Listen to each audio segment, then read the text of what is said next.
안녕하세요. 안녕하세요. 네, 반갑습니다. 정말로 반가운 얼굴들이 많습니다. 또 이렇게 만나다니 감사하고 기대되는 시간이라고 할 수가 있겠고요.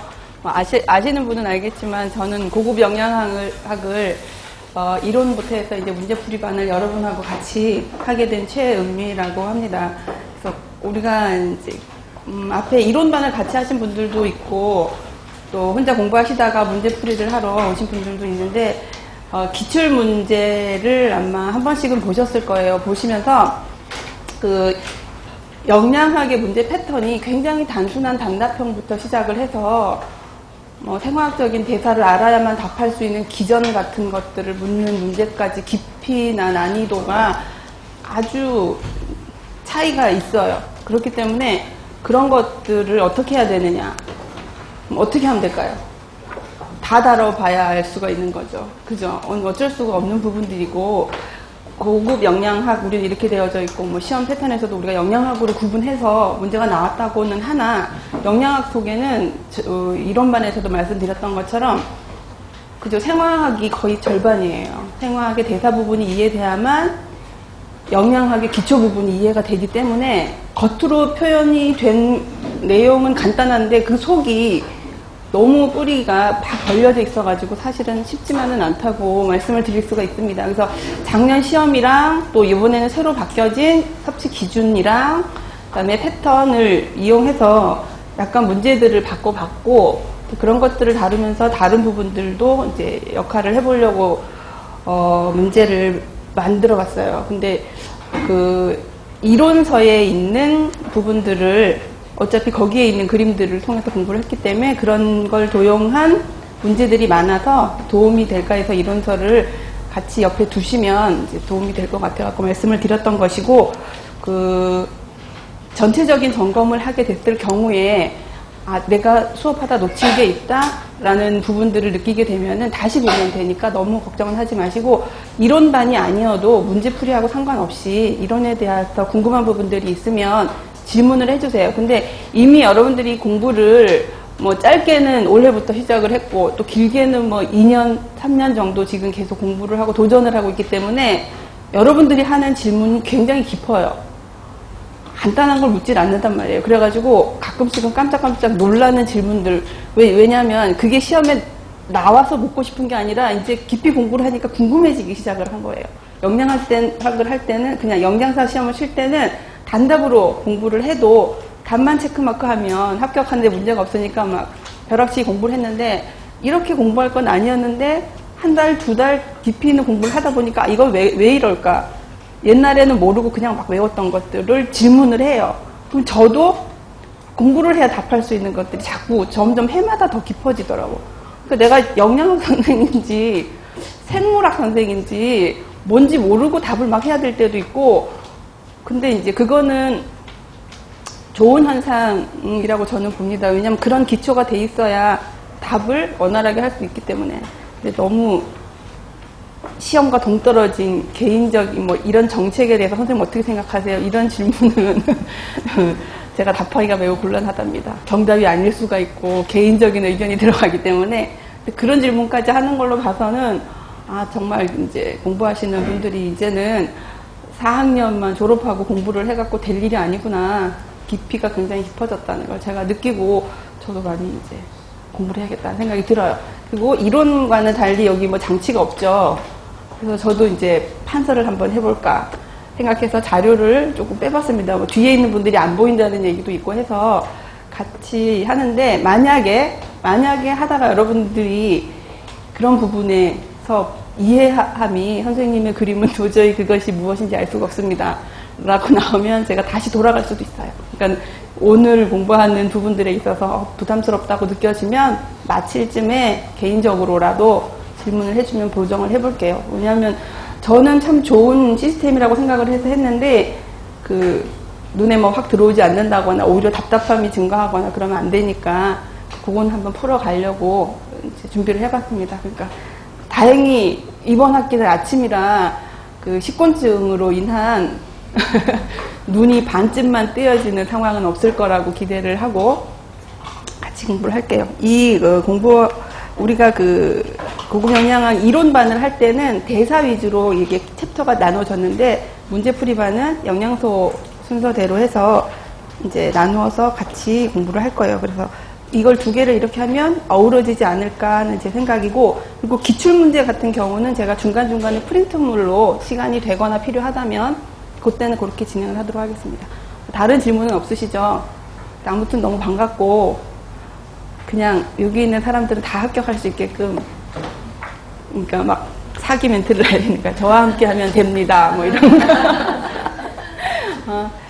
아무튼 뭐 굉장히 그 느껴지는 감은 굉장히 좋고 긍정적이라서 저도 너무 좋습니다. 막 긴장하고 들어왔는데 오히려 여러분들이 저를 풀어주셔서 감사하고, 오늘 첫 시간이니까 스타트하는 기분도 말끔하게 시작할게요. 다른 선생님들도 열심히 하겠지만 저도 같은 마음으로 여러분과 함께 가겠습니다.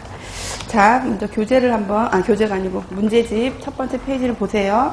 그럼 제일 첫 번째 1장이 에너지 대사와 영양 섭취 기준이라고 해서, 영양 섭취 기준이 2015년도에 바뀌었죠. 그래서 그것들을 문제화를 해봤는데 아마도 한 문제쯤은 나올 겁니다. 제가 낸 건 아니더라도. 왜냐하면 2015년에 바뀌었거든. 그러니까 이 바뀐 거를 분명히 바뀌었다는 걸 알리기 위한 신호를 하실 거예요. 출제했는 분들이 다 이 영양 섭취 기준에 관여한 유명한 교수님들이기 때문에, 그래서 곧 바뀌어진 부분들에 대한 것을 여기서 한번 정리를 하고 넘어가도록 할게요.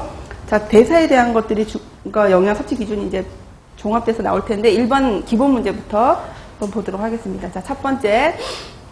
다음은 체내에서 에너지를 생성하는 대사를 설명하는 그림이다. 아래 그림에서 제시하고 있는 A와 B에서 조효소로 작용하는 비타민을 정의하시오. 이제 여기서는 1번, 2번, 3번 이렇게 했는데 이게 정말로 문제로 나오면 그냥 쭉 쓸 거예요. 쭉 쓸 거예요. 그냥 정의하고 이제 갈로 이런 거 없이. 그 다음에 에너지 섭취 기준에서 이 비타민의 19세에서 남자 29세의 평균 필요량과 권장 섭취량을 제시하시오. 그리고 이 영양소의 일반적인 영양 판정을 할 경우 어떤 대사의 어떤 효소의 활성도를 측정해야 하는지 순서대로 기술하십시오 라고 한 거예요. 여기서 지금 문제가 4개죠.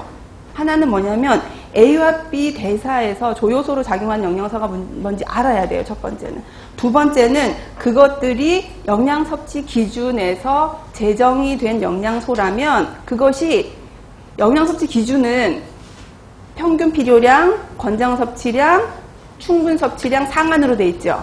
우리가 늘 얘기했다시피 4가지가 돼 있는데 이 4가지가 모두 다 제정되어져 있는 영양소는 있을까요? 없을까요?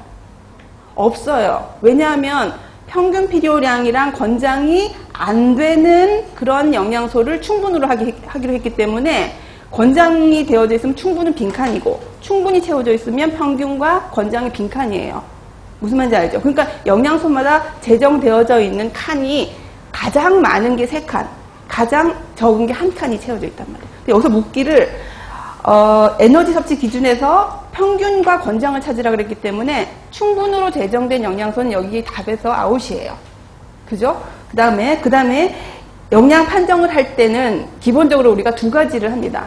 하나는 뭐냐면 혈액에서 직접 채취를 하거나 소변에서 직접 뭔가를 찾아서 그것에 양이 얼마나 들어있는지를 체크하는 직접적인 용량을 가지고 체크를 해서 그게 기준 미달이면 이 사람은 이 영양소가 결핍입니다 라고 판정하는 경우가 있고, 또 하나는 기능적인 검사라고 해서 그 영양소가 있어야만 활성도가 높아지는 효소의 활성도로 간접적으로 검사하는 게 있어요. 그걸 우리는 기능적인 검사라고 해요. 영양 판정에서.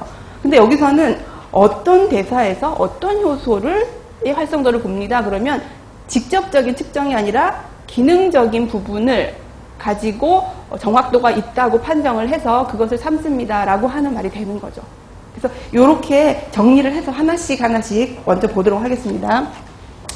보시면 그 1번은 A번은 어떤 단계예요? A번에서 말하는 것은 무슨 대사에서?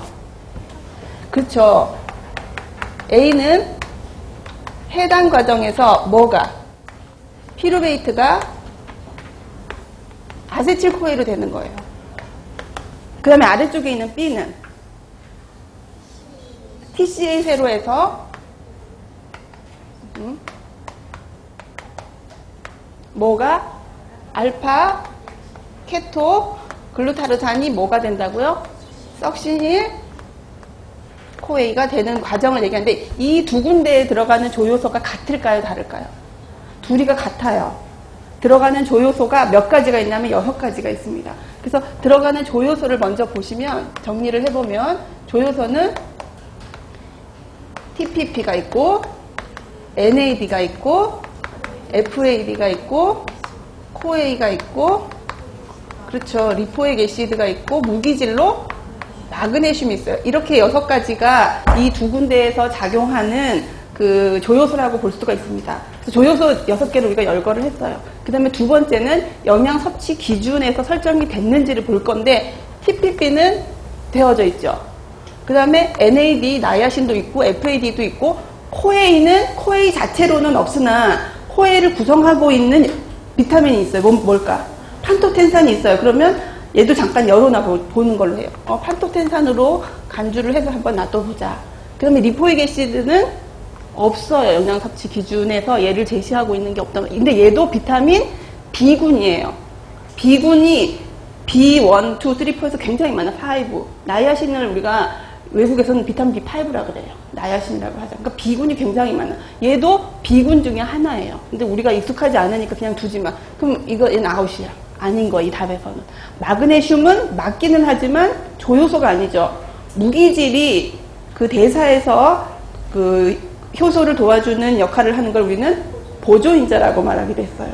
비타민은 조효소라고 표현하고 이런 것은 보조인자이기 때문에 비타민이라고 했기 때문에 얘도 여기서 아웃된 거예요.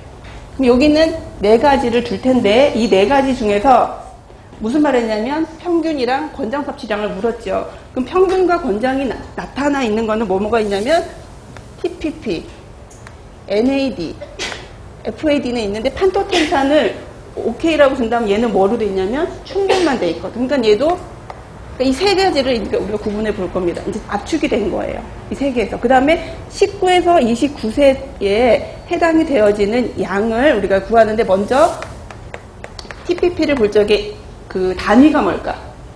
미리그램 퍼 데이. 그러니까 하루에 대해서 이걸 두는데 이제 저는 이걸 안 해왔기 때문에 적어왔습니다. 1.0이고 얘는 1.2야. 그 다음에 NAD는 단위가 미리그램 나이아신 이퀴벌런트 그래갖고 데이 해주고 얘는 12와 16으로 되어 있어요. FAD는 마찬가지로 미리그램 퍼 데이로 잡고 얘는 1.3과 1.5로 되어져 있어요. 그럼 이제 이 3가지가 다 답인가 라고 했을 때 또 여기서 이제 힌트로 준 게 뭐냐면 어떤 대사에서 어떤 효소 때문에 기능적인 여기에 있는 모든 것들을 방금 얘기했던 2가지를 다 쓸 수도 있어요. 다 하는데 어떤 거에 더 신뢰를 두느냐에 따라서 주관적으로 보는 게 있다는 거지. 그러면 TPP 같은 경우는 우리가 잘 알죠. 많이 다뤘기 때문에 주로 어떤 효소를 봐요? 트랜스케톨라제라고 하는 효소의 활성도를 가지고 TPP가 내 몸에 충분히 있냐 없냐를 구분하고 판정하는 단위로 쓴단 말이에요. 트랜스케톨라제라는 거. 여기다 좀 이따 적어드릴게. 그 다음에 NAD 나이아신은 어떻게 할까?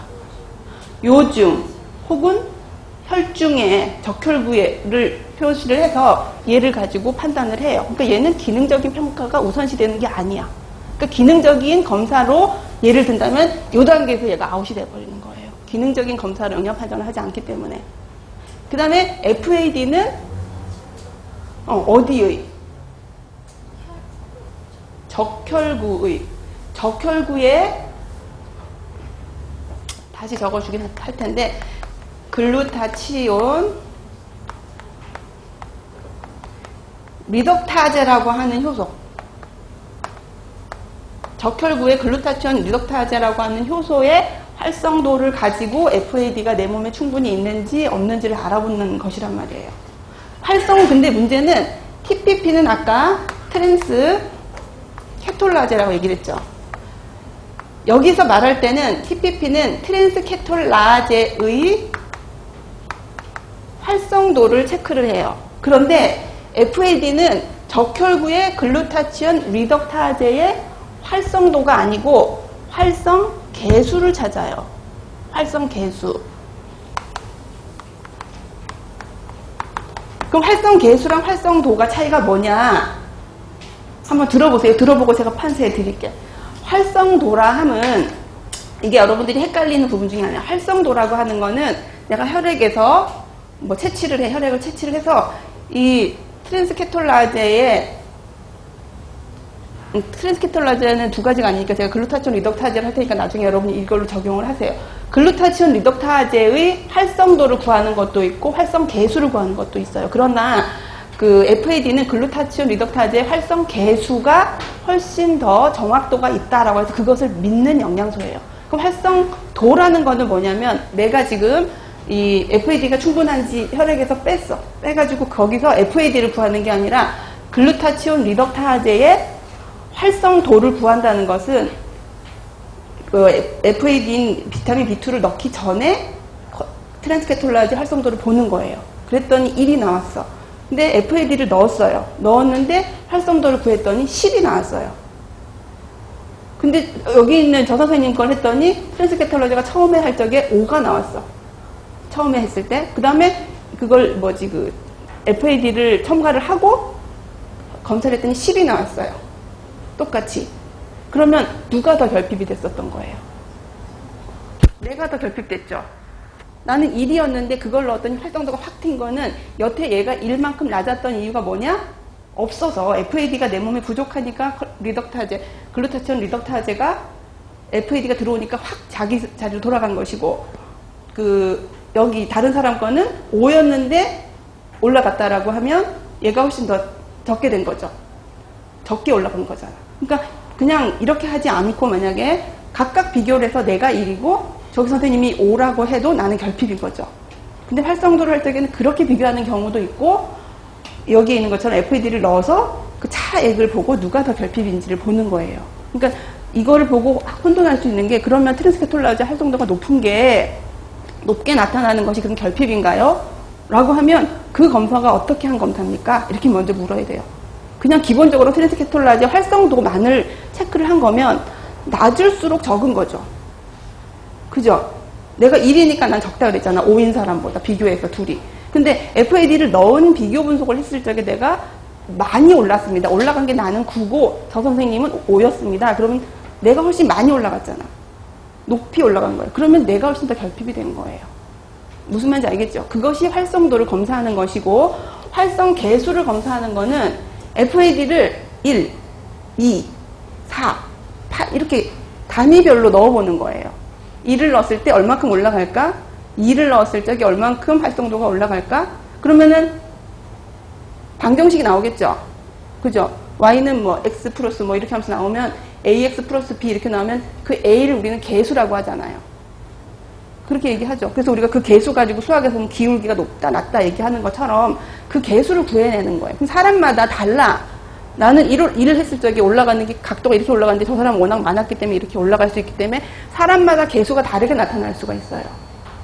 그것을 가지고 평가를 하는 것이 FAD란 말이에요. 이해가 됐나요? 그것만 이제 이해를 하면 판정을 할 때 의미를 여러분들이 볼 수가 있기 때문에 우리가 볼 수 있는 것이고, 그 다음에 여기에서 이거를 정리를 해보면 그 개수를 얘기를 먼저 정리를 해보면 1.2 혹은 1.3에서 1.2에서 1.4, 1.4 이상 이것은 적정 수준이다 라고 판정을 한답니다. 이 개수가 그러니까 아까 얘기했죠. 농도별로 1, 2, 4, 8 이거는 상관없어. 10, 20, 30으로 해도 되고 이렇게 FAD를 그 시료에다가 넣으면서 얼마나 올라가는지를 보고 만들어낸 식이 Y는 AXB다 라는 말이 나오면 이 A에 대한 부분이 1.2가 나오면 아, 이 사람은 적당하다, 지금 부족하지 않다라고 판정을 한다라는 거예요. 그죠? 이걸 AX 플러스 B를 만들려고 하는 사람은 없을 거니까 고민하지 마시고 의미만, 개수라는 말과 활성도라는 말이 그 다음에 1.2에서 이것은 낮은 수준이라고 하고 1.4 이상은 결핍 수준이라고 해서 우리가 판정을 합니다. 이 활성 개수는. 그래서 자, 그러면 이제 여기까지는 전체적인 얘기로 이해를 했다고 하고, 이 트랜스 케톨라제도 적혈구의 트랜스 케톨라제 활성도를 구하는 거예요. 그러면 중간에 3번 문제의 답을 우리가 못했죠. 그죠? 3번은 어떤 대사에서의 어떤 효소냐고 물었어요. 그러면 이 부분은 대사가 뭡니까? 얘가 활성도를 필요로 하는 대사. 5탄당 인산 회로에서 트랜스 케톨라제가 나옵니다. 그죠? 5탄당 인산 회로라고 하면 되고, 만약에 FAD를 답으로 내가 굳이 하겠다고 하면 얘는 어디서 일어나는 반응일까요? 이건 그냥 우리가 외웠지. 얘가 답이라면 사실은 답은 얘가 아니야. 그죠? 왜 답이 아니냐면 활성 개수를 묻는 게 아니었잖아. 어떤 영양소의 활성도를 묻는 거기 때문에 구체적으로 따지자면 TPP가 답인 거예요. TPP를 답으로 찾기 위해서 우리가 지금 계속 제거를 아웃시키면서 왔거든. 여기서도 이것 때문이 아니기는 한데 이 부분을 우리가 답을 쓰자면 얘는 어떤 대사에서 봤던 것 같아요? 항산화 반응은 아니죠. 얘가 항산화를 하는 효소가 아니야. 항산화를 하는 효소는 글루타치온, 퍼옥시다제. 걔는 직접적으로 라디칼을 죽이는 역할을 하니까. 얘는 어디서 본 것 같아요? 본 거는 같죠? 그치? 근데 그림을 이제 여기서 보면 리덕타제, 그럼 뭘 환원을 시키긴 하나 보다까지 우리가 알 수가 있는데, 여기까지 나왔으니까 정리를 하자면, 비타민 E가 재활되는 과정, 그림 동그라미 이렇게 나가는 걸 몇 번 봤을 거예요. 거기서 보면 비타민 E가 다른 라디칼에 의해서 얘가 비타민 E의 산화형이 여기 있었으면 얘를 환원시키기 위해서 필요로 한 것은 비타민 C, 그 다음에 비타민 C 얘가 여기서는 환원형이야. 환원형이 스스로가 비타민 E를 환원시키면서 자기 스스로가 산화가 됩니다. 그 다음에 그럼 이렇게 바뀌어진 비타민C가 다시 환원되기 위해서 뭐가 필요하냐면, 그쵸? 글루타치온이 필요한데 얘가 스스로 산화된 걸 우리는 GSSG라고 얘기를 해. 이거는 산화형이에요. 산화형 글루타치온이야. 글루타치온 리덕타제, 글루타치온 퍼옥시다제가 아니라 그냥 글루타치온이라는 물질이 환원형이었을 적에 비타민 C를 환원시키면서 자기는 산화형으로 바뀐단 말이에요. 그럼 얘가 다시 돌아가게 되거든. 다시 돌아갈 때는 뭐? NADPH, NADP가 되면서 이렇게 바뀌어지면서 얘를 환원시켜요. 이 환원 과정이 있단 말이에요. 이 단계에서 글루타치온, 리덕타제가 반응을 합니다. 그러면 이걸 쓸 건 아니야. 이건 여러분들 이해하라고 내가 그린 그림이고, 우리 뭐 기본서에도 보면 이 그림이 나온 것도 있고, 다른 교재에도 이 그림은 충분히 늘 나오는 그림이에요. 저보다 훨씬 잘 그린 그림일 겁니다. 제가 이런 그림을 여러분들한테 노출 안 시키려고 빔을 쌌는데 다 들통나게 생겨서 내 그림이. 그러니까 아무튼 이렇게 돼 있는데, 그러면 여기다가는 이와 같이 5탄당 인산회로라는 말을 썼듯이 여기다가 쓰려면 뭐라고 쓰면 될까요? 여기서 리덕타제는 환원된 글루타치온을, 산화된 글루타치온을 환원시키는 대사에서, 그 글루타치온의 환원 단계라고 보시면 되는 거예요. 산화된 글루타치온의 환원 단계라고 보면 되죠.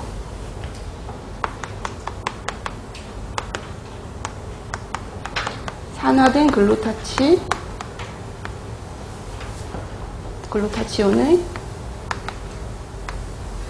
환원 대사, 환원 단계라고 쓰시면 되는 거죠. 이렇게 정리가 되는 겁니다. 그러니까 이 문제에서는 여러분들이 아주 단순하게 어떤 요소의 활성도 그냥 무조건 이건 TPP야 라고 딱 짚어서 TPP고 이걸 외우고 이걸 쓰고, 내가 잘 알다시피 5탄당 인산회로의 트랜스 케톨라제 활성도를 봅니다 라고 쓰면 그게 답이에요. 그게 끝이야. 근데 이제 설명을 하려고 이렇게 길게 나온 거니까 여기에서의 답이 이게 다가 아니란 얘기예요. 답은 굳이 거기서 원래는 6개인데 그 중에 얘는 아웃시켰고 막 이렇게 쓸 필요가 없어. 여기서 원하는 답은 TPP가 답입니다. TPP라고 쓰시면 되고, 얘가 하는 부분들에 대한 거는 아까 얘기했다시피 19세에서 29세는 영양섭취 기준에서 평균 필요량은 1.0이고 얘는 1.2이다. 그리고 이것은 그 적혈구의 트랜스케톨라제의 활성도를 측정하면서 영양 판정을 하며 이것은 5탄당 인산회로에서의 필요로 하는 효소입니다. 라고 하는 내용이 들어가면 그게 답이라는 얘기죠. 근데 그 과정에서 우리가 지켜봐야 될 게 있으니까 쭉 설명한 걸로 해서 저런 문제가 나오면 난 끝이야 이렇게 할 필요가 없어요. 접근해가는 방법이 사실은 이 문제를 제가 지난 여름에 냈을 거 아니에요. 그리고 이제 지난주에 답을 쓰면서 이거를 어떻게 나도 보면서 이제 놀란 거야. 답을 그때 만들어 놓고 또 뭘 하라는 문제야 도대체 이제 해놓고는. 근데 이제 이렇게 나오면 여러분들이 축소에 들어갈 수 있는 기술이 있어야 돼요. 이게 1, 2, 3번 정도가 있으니까 여러분들이 할 수가 있는데 이 1, 2, 3번조차도 없으면 헉 할 수가 있어요. 그죠? 그러니까 그럴 때는 문제가 나오면 밑줄을 꺼서 우선순위를 이렇게 해서 이게 1번 문제구나. 이게 2번을 묻는 거구나. 이거 두 개를 합쳐서 내가 3번을 쓰면 되는 거구나를 먼저 딱 라인을 잡아놓고 답을 쓰기 시작하면 그리 어렵지 않다는 거죠. 그래서 처음 문제가 너무 빡빡했어요. 그죠? 미안. 자, 이제 2번으로 넘어갑니다. 2번. 아래의 내용은 한국인의 영양소 섭취 기준에서 당류를 구분하여 설명한 글입니다. A와 B를 정의하십시오. 자, 2번이랑 3번은 같이 알아야지 될 문제예요. 그래서 보시면 A란 식품에 내재하거나 식품을 가공 조리하면서 첨가하는 포도당, 과당, 갈락토스, 단당류, 메가당, 유당, 자당 등의 이당류의 총량을 말합니다. 이거는 총당류를 정의한 거예요. 총당류이고 B는 식품의 제조 과정이나 조리 시에 첨가되는 당, 시럽으로 백설탕, 흑설탕, 옥수수 시럽, 고농도의 과당 시럽, 단풍밀 시럽, 메가 시럽, 팬케이크 시럽, 꿀, 물엿, 당밀, 덱스트로즈 등을 포함한다라고 하는 것은 첨가당을 제시한 거예요. 첨가당을 제시한 것이고 3번은 위에서 설명한 총당류와 첨가당을 어떻게 섭취해야 되는지를 물어본 겁니다. 그래서 이거는 이 3번 네모는 이 네모 자체를 답으로 요구하는 문제가 나올 수 있어요. 당류의 섭취를 어떻게 해야 되는지를 기술하시오. 그러면 총 당류의 섭취량은 전체 에너지 섭취량의 몇 프로? 10에서 20%를 10에서 20%를 제한합니다. 까지만 했어도 원래 됐었어요. 영양 섭취 기준을 할 때. 근데 이렇게 하면 첨가당을 20% 넣을 수도 있잖아. 식품 속에 있는 것들 부분이라든지 뭐 다른 내재한 것들에 대한 걸 고려하지 않고 전적으로 첨가되는 걸 20%를 하는 것은 문제가 있구나라고 해서 특히 식품의 조리 및 가공 시 첨가되는 첨가당은 총 에너지 섭취량의 몇 프로? 10%. 이 수치는 반드시 알아두셔야 됩니다. 그래서 총 당류는 전체적으로 봐서는 10에서 20%를 첨가하되 위에서 구분한 총당류와 첨가당을 봤을 적에는 첨가당은 10%를 넘지 않도록 해야 된다라는 의미를 꼭 알고 계셔야 되는 거죠. 넘어갈게요. 자, 4페이지. 4페이지가 아니라 4번 문제. 아래 설명과 그림에 해당되는 영양소, 기억은 무엇인지 쓰십시오. 자, 기억부터 봅시다. 그럼 기억은 3개의 육각형 고리로 되어져 있습니다. 그래서 B 그림을 참고하라는 얘기예요. 근데 B를 봤더니 육각형이 3개가 있지요. 그 다음에 식품을 통해서 이 영양소를 섭취하게 되면 혈장 안에서 알부민이나 면역 글로불린과 결합하여서 운반이 됩니다. 얘는 혈액 안에서 알부민이랑 결합해서 움직이는구나 보시면 되고, 조직 안에서 주로 조효소 형태로 하고 산화환원 반응의 촉매 역할을 합니다. 그래서 그 예로 A번을 제시를 한 거예요. 그래서 산화환원 반응을 조효소 역할로서 도와주는 대표적인 2가지가 있어요. 뭡니까?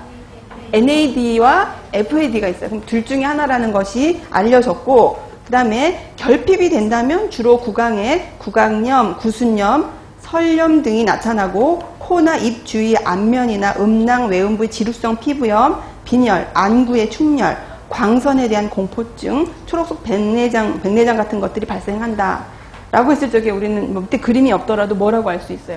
리보플라빈이라는 거를 알 수가 있습니다. 근데 밑에 보면은 쑥신산에서 푸마르산으로 넘어갈 때 FAD가 거기서 FADH로 바뀌면서 이제 에너지를 낼 수 있는 고에너지 물질로 바뀌는 거예요. 그래서 TCA 회로가 한 바퀴 돌 때 무엇이 거기서 이제 생성이 됩니까? 에너지로 계산을 한다면 아세틸코에부터 출발을 한다면 NADH 몇 개? NADH 3개. 그 다음에 FADH 방금 여기서 얘기했던 곳에서 하나. 그 다음에 GTP 하나. 이렇게 이렇게 5개일 것 같았지? 아, 3개, 1개니까 5개고. 그래서 NADH는 곱하기 2.5를 하고, FADH는 1.5를 하고, 그 다음에 GTP는 1로 해서 다 더하면 TCA로 한 바퀴 다 돌면 10ATP가 되는 거예요. 10ATP가 됩니다. 근데 피루베이트에서부터 출발을 하세요 하면 거기다 더하기 얼마 더해야 돼요? 2.5를 더해줘야 되는 거예요. 거기서 NADH가 생기거든. 그러니까 피루베이트에서 출발해서 TCA를 돌았습니다. 그러면 12.5ATP. 아세틸코에에서 출발해서 계산하세요. 그러면 10ATP로 계산이 돌아가면 되는 거죠. 자, 5번째. 아래 대사에서 조효소로 작용하는 비타민, 그 다음에 그 비타민의 항비타민 성분을 기술하고 항비타민 성분이 많이 들어있는 식품을 적으십시오. 이거는 너무 쉬운 건데 내용을 한번 보시면 피루부산이 친절하게도 밑에 갈로에다가 3탄소라는 말을 했어요. 그러니까 탄소수가 3개인 피루부산이 4탄소, 탄소수가 4개인 옥살산으로 바뀌어져요. 이거는 어떤 대사에서 볼 수 있는 겁니까? 당신생 과정에서 나오는 중간 과정. 원래 우리가 가장 잘 아는 대사는 피루부산이 뭐가 돼야 돼? 해당 과정에서 넘어간다 치면 아세틸코에가 되는 게 아주 익숙한데 여기서 갑자기 옥살산이 돼버린 거예요. 그거는 TCA 회로를 돌아서 에너지를 낼 필요가 없을 때, 그리고 할 수가 없을 때 옥살산으로 진행하게 되는데 그때 구조적으로 탄소수가 3개에서 4개로 늘어난다는 거죠. 그러니까 탄소를 붙여주는 역할을 하는 대표적인 비타민이 뭐냐? 비오틴이라고 하는 그런 그 비타민이 있다는 거예요. 그러면 이 비타민과 결합을 하는 물질이 있어. 결합을 해서 흡수가 안 되게끔 만들어주는 식물에 있는 것. 아비딘이라고 하는 항비타민제가 있고 얘는 어디에 많이 들어있느냐? 생남백이라고 해야 돼요. 그냥 남백이 아니고 생남백. 그래서 그러면 생남백에 있는 이것을 내가 그걸로 인한 그 비오틴의 흡수가 저지되는 것을 막고 싶다. 그럼 어떻게 하면 될까? 가열해서 익혀서 먹으면 얘가 그 비오틴이랑 결합하는 부분에서 활성도를 잃기 때문에 비오틴의 흡수가 원활하게 된다라는 거죠. 그리고 밑에 있는 아세틸코에가 말로닐코에로 되는 것도 여기는 3탄소, 4탄소로 하진 않았지만 여러분들이 탄소수를 세보면 아세틸코에는 탄소수가 몇 개예요? 그 세보면 외우는 거 말고 2개가 있어. 지금 CH3하고 C하고 O하고 케톤기로 되어져 있는 이게 하나 2개 있어요. 그죠? 그 다음에 말로닐코에는 C가 3개가 됐단 말이야. 그러니까 이것도 늘어났다고요. 이건 어디서 일어나는 대사의 반응이에요? 지방산을 합성하기 위해서 말로닐코에로 넘어갈 때 되는 거다. 이것도 마찬가지로 비오틴이 조효소로 작용을 합니다. 자, 여러분, 비오틴이 조효소로 작용할 때 가장 많이 보조인제로 도와주는 무기질이 뭘까? 망간이에요. 그거는 우리가 가장 대표적으로 알고 있는 마그네슘이 아니고 비오틴과 함께 탄소를 붙여주는 역할을 할 때는 망간이 이제 공동으로 도와줍니다. 그래서 망간이 같이 있다는 거 참고로 정리를 하세요. 자, 그 다음에 6번 문제. 자, 1번에서 4번은 비타민 중에 판토텐산을 포함하는 물질입니다. 각각을 정의해 보십시오. 그래서 이거는 이제 대사의 전체적인 걸 보여주면서 비타민 판토텐산을 묻는 건데 먼저 답부터 진행을 해 볼게요. 1번은 아세틸코에가 TG가 되거나 인지질 혹은 프로스타그란딘, 그 다음에 지방산으로 대사가 될 때 관여하는 물질이 판토텐산을 포함하고 있는 것이 있다는 거예요. 뭘까? ACP예요. ACP. 지방을 만들어내다니 ACP 이렇게 하면 되는 거. 아실 캐리어 프로테인이에요. 아실기를 가지고 오는 아실 캐리어 프로테인이 바로 판토텐산을 포함하는 물질인데 이게 아마 문제가 어딘가에 대사가 있는데 봤는데 잠깐만. 아니 우리 교재 말고 문제지. 28번 문제를 보시면 28번 문제를 먼저 풀면 그러면 봅시다. 다음 아래 2가지 물질에 공통으로 포함되어져 있는 비타민을 적어줘.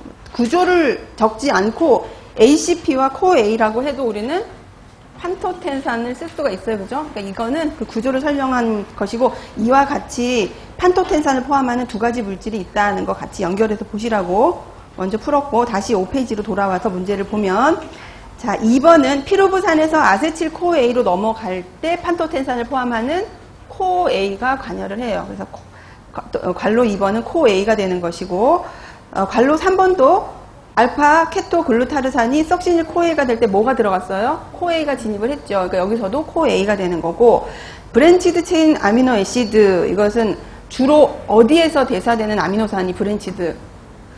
근육에서 이화시켜서 근육에서 에너지를 만들기 위해서 많이 쓰여지는 것이 이 브랜치드 체인 아미노 애시드입니다. 여기서 석시닐 코에이로 가기 위해서도 코에이가 같이 관여한다. 이 판토텐산입니다. 자, 이걸 이제 자세히 보면 이 그림 자체를 한번 설명해 볼게요. 들어보세요. 왼쪽 위에서부터 보면 카보하이드레이트, 탄수화물이죠. 탄수화물과 아미노산을 통해서 피루부산이 만들어질 수가 있다는 거예요. 그러면 모든 아미노산이 아니라 글루코제닉, 이거는 당원성 아미노산을 얘기하는 거예요. 당원성 아미노산 중에 일부는 피루부산이 될 수가 있죠. 그러니까 그런 것들을 통해서 만들어진 피루부산이 아세틸코에이로 된다. 그럼 아세틸코에이는 어디서 만들어질 수가 있느냐? 첫 번째는 피루부산에서 아까 얘기했던 6가지 저런 조효소들이 작용을 하게 되면 그 다음에 아세틸코에이를 만들 수 있고, 또 다른 경로는 뭐냐? 지방이나 아미노애시드. 여기서의 아미노애시드는 케토원성 아미노애시드예요. 당원성이 아니라 지방을 만드는 케토원성 아미노산을 얘기합니다. 그런 것들이 아세틸코에이가 될 수가 있구나라는 걸 여기서 볼 수가 있고, 그 다음에 아래쪽에서는 설명은 했고, 그 다음에 포피린이랑 헤모글로빈과 같은 것들은 TCA 회로의 석시닐 코에이로부터 나올 수가 있어요. 다시 말하면 포피린이나 헤모글로빈의 전구체는 무엇일까요? 그러면 답이 뭘까? 석시닐 코에이가 되는 거예요. 햄이 될 수 있는 TCA 회로의 기지를 찾으시고, 그럼 석시닐 코에이가 되는 거죠. 석시닐 코에이는 포피린과 헤모글로빈의 전구체가 될 수가 있다라고 볼 수가 있습니다. 자, 그 다음에 이제 오른쪽으로 갔어요. 그 다음에 3하이드록시 3메틸 글루타릴 코에이. 굉장히 길죠? 이 이름이 뭘까? HMG 코에이라는 물질이 있습니다.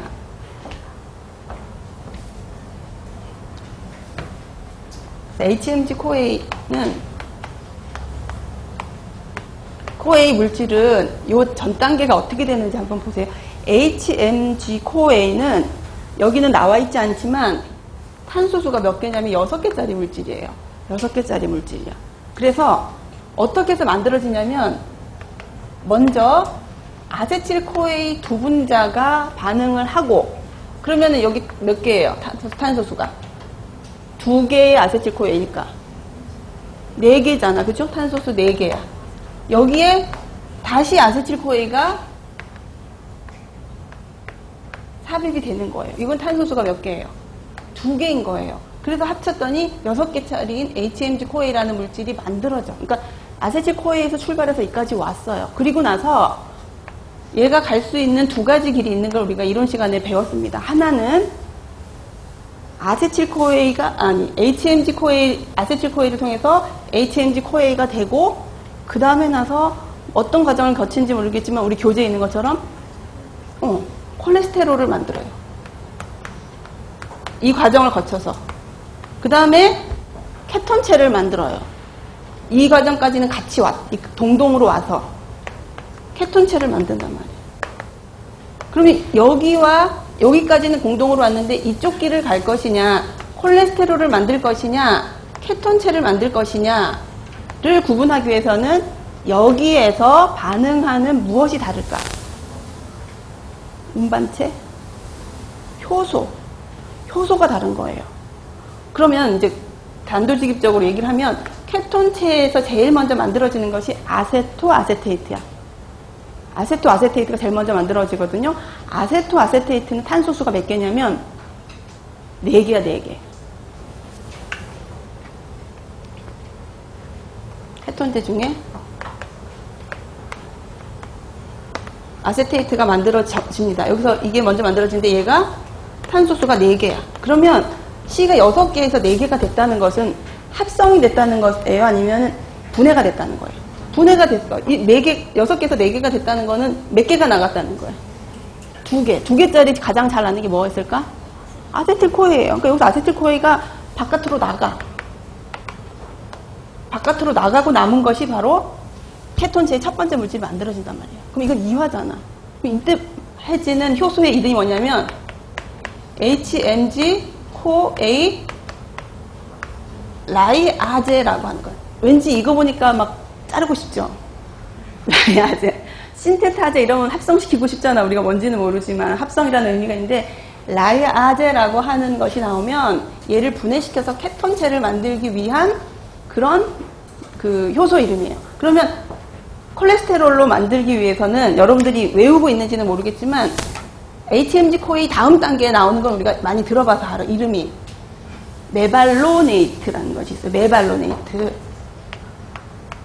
메발로닉 애시드 해도 되고 메발로네이트라고 해도 돼요. 메발로네이트가 HMG-CoA에서 요걸 거쳐서 많은 과정을 거쳐서 이제 콜레스테롤을 만들 텐데 이 메발로네이트는 탄소수가 똑같아. 달라지지가 않아요. 6개란 말이에요. 그럼 얘는 라이아제는 아닌 거죠. 그 대신에 여기서 구조가 약간 변한단 말이에요. 다시 그냥 쉽게 얘기를 하면 환원 형태로 바뀌어버려요. 환원이 돼버려. 그러면서 이름이 바뀌어. 환원 형태인데 환원이라는 걸 우리가 영어로 뭐라 그래? 그러니까 환원 효소라는 말이 붙으면 리덕타제라는 말을 했죠. 그게 그대로 붙어. 여기에 관여하는 것은 HMG-CoA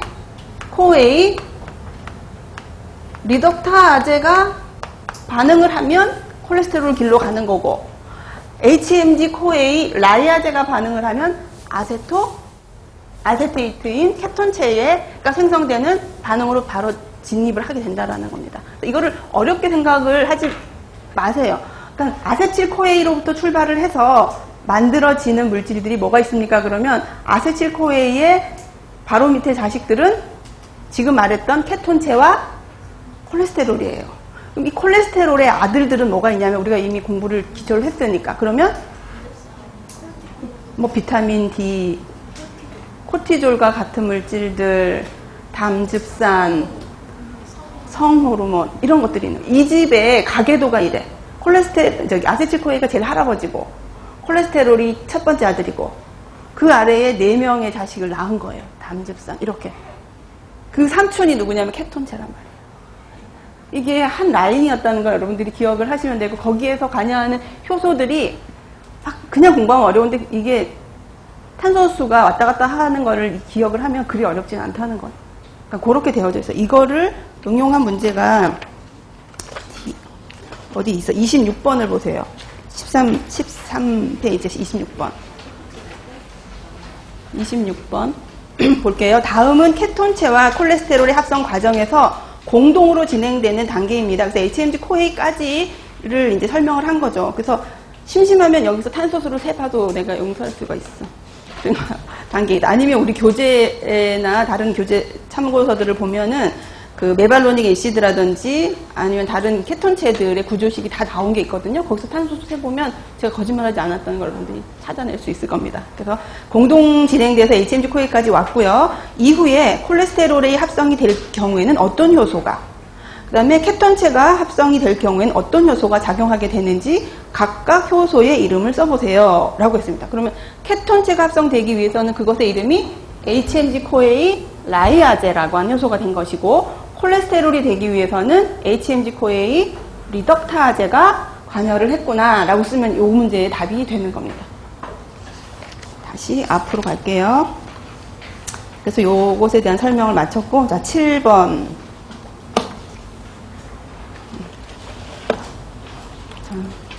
7번 아래 내용은 열량 영양소의 에너지 적정 비율에 대한 설명입니다.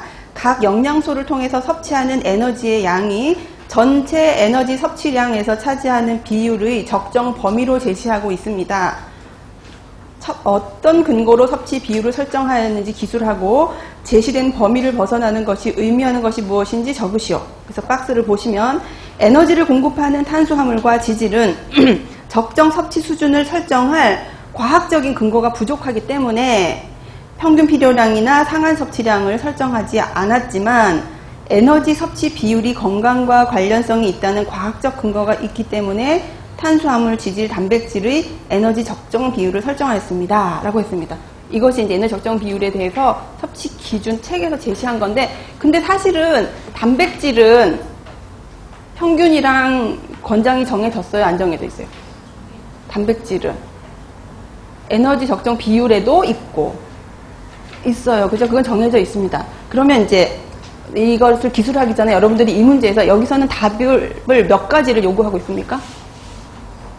이 문제에서는 두 가지예요. 하나는 여기에서 말하는 탄단지를 그렇게 뭐 55에서 65, 7에서 20, 뭐 15에서 30으로 정한 근거를 내라는 거예요. 그게 첫 번째 문제고, 두 번째는 그 레인지를 벗어났을 경우를 우리는 어떻게 이해를 합니까? 그걸 적으라는 얘기입니다. 그러니까 여러분들 탄수화물, 단백질, 지방을 어떤 근거에서 그 퍼센트로 했는지 드러나 봤습니까? 한국의 영양 섭취 기준이 있죠. 그러면 그냥 넘어갈까? 하지 말고 거기에도 자세히 보지 않으면 이게 또 안 보이는 거예요. 그래서 먼저 설명을 드리면, 이것을 만들기 위해서는요, 제일 먼저 탄단지 중에 뭘 구했을까요? 탄수화물을 먼저 체크를 했을까? 아니면 그 단백질을 먼저 정했을까? 아니면 지방을 먼저 정했을까? 어렵게 뭐예요. 근데 이제 이것을 이해하기 위해서는 단백질이 먼저 정해졌다고 해야 이게 이해가 쉽습니다. 그래서 한번 보세요. 들어보세요. 단백질은 아까도 설명했던 것처럼 그 0.66 이런 거 알죠? 0.66 그거는 이제 질소 평형에 관련되어서 우리가 평균 필요량과 권장을 만들기 위해서 제시한 것이 0.66 좀 이따 적어 드릴 거예요. 0.66 단위가 뭐예요? 그램 퍼 킬로그램 퍼 데이가 되는 거예요. 이 말은 뭐냐면 그 사람의 몸무게, 내가 100kg면 여기다 100을 곱하라는 거예요. 그럼 66g이 하루에 필요하다는 뜻이에요. 무슨 말인지 알겠죠? 그런 표시라면 이게 단백질 필요량의 근거예요, 근거. 이렇게 했는데 이제 계산을 할 때 시작점이 여기에다가 우리가 그 단백질의 소화 흡수율을 몇 프로로 잡았습니까? 외울 때 90인데 여기는 90으로 잡고 계산을 했대요. 이 이제 영양 섭취 기준 할 적에는 이만큼이 필요한데 소화 흡수율을 90%로 잡자라고 했더니 0.73g이 된 거예요. 0.73. 0.73이라는 것도 들어봤죠? 그 73이 어디서 왔냐면 0.66이 필요하다는 질소 균형 법칙에 의한 실험에 의해서 0.66이 나왔는데 내가 음식을 먹으면 소화 흡수율을 90으로 잡아서 0.73으로 고쳐서 이제 계산을 시작한 거예요. 그러면 우리가 영양 섭취 기준을 할 때 모든 연령대에 그 연령대에 남자가 모두 그 키에 그 몸무게입니까? 아니죠. 평균을 다 정해놨잖아. 그죠? 그러니까 그 몸무게를 여기다 넣게 되면 그 연령대에 필요한 단백질의 양이 나와요.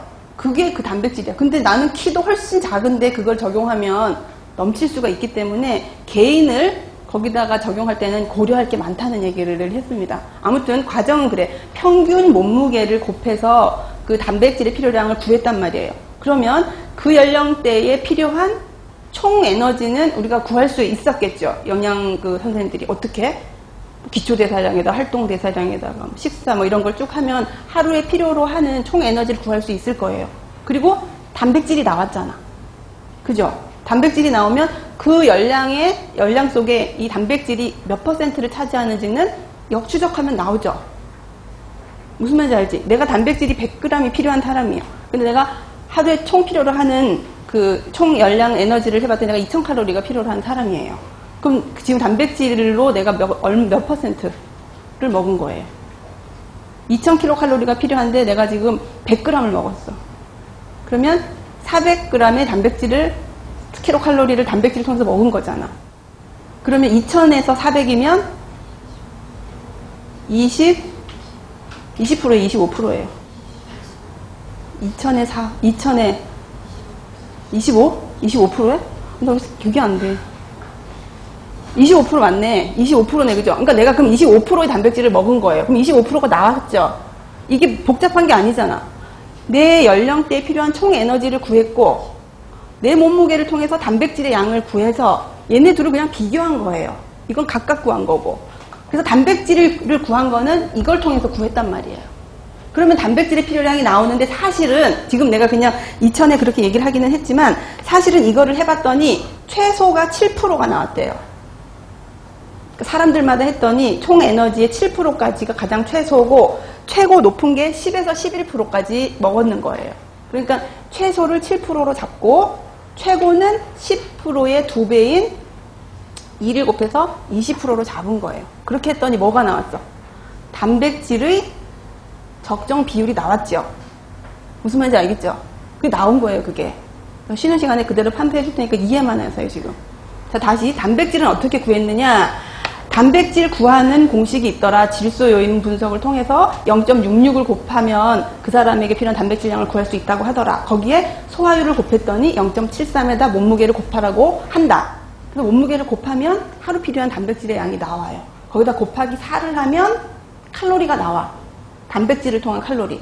그리고 그건 이제 끝. 그 다음에 내 연령대의 내 키에 평균적으로 나올 수 있는 킬로칼로리 총 에너지 섭취량 구할 수 있어요. 그거를 구했어. 그럼 두 개 다 칼로리가 됐죠. 총 에너지도 칼로리고 단백질도 4 곱해서 칼로리로 환산했단 말이야. 얘네 둘을 비교했더니 전체 인구에서 가장 최소로 먹어도 건강하다고 나온 사람이 7%였단 말이에요. 그래서 7%가 나왔고 가장 높은 것이 10%에서 11%가 나왔는데 그거를 2배를 곱해서 20%로 합시다 라고 해서 단백질은 7에서 20%가 적정 비율로 정해졌어요. 그게 1번이야. 그러면 이게 7%고 얘가 20%면 나머지 탄수화물과 지방으로부터 얼만큼을 얻으면 돼요? 최소 20이니까 80에서부터 93%는 탄수화물과 지방으로부터 가져오면 되는 거잖아요. 그래서 이제 단백질은 끝났어요. 탄수화물은 어떻게 했냐면 요번에 새로 측정하면서 탄수화물이 올라갔습니까? 내려갔습니까? 하향됐어요? 상향됐어요? 하향됐어요. 저번에 70까지였었잖아요. 근데 자꾸 조사를 해봤더니 75. 조사를 해봤더니 탄수화물의 섭취량이 70%가 됐을 경우에 질병이 생길 수 있는 확률이 높아진다는 연구 결과가 나온 거예요. 그러니까 70%는 안 된다. 그래서 55에서 65로 낮춘 거예요. 그럼 지방은 뭐냐? 탄수화물이 빠진 나머지를 자기가 담당해야 되니까 얘가 올라간 거야. 그러니까 지방의 섭취율을 올렸다가 아니라 탄수화물이 내려온 범위를 지방으로 채워줬기 때문에 퍼센트가 조정이 됐다라고 되어지는 거죠. 이해가 되셨죠? 이게 전체적인 스토리입니다. 잠깐 쉬었다가 판서를 할게요.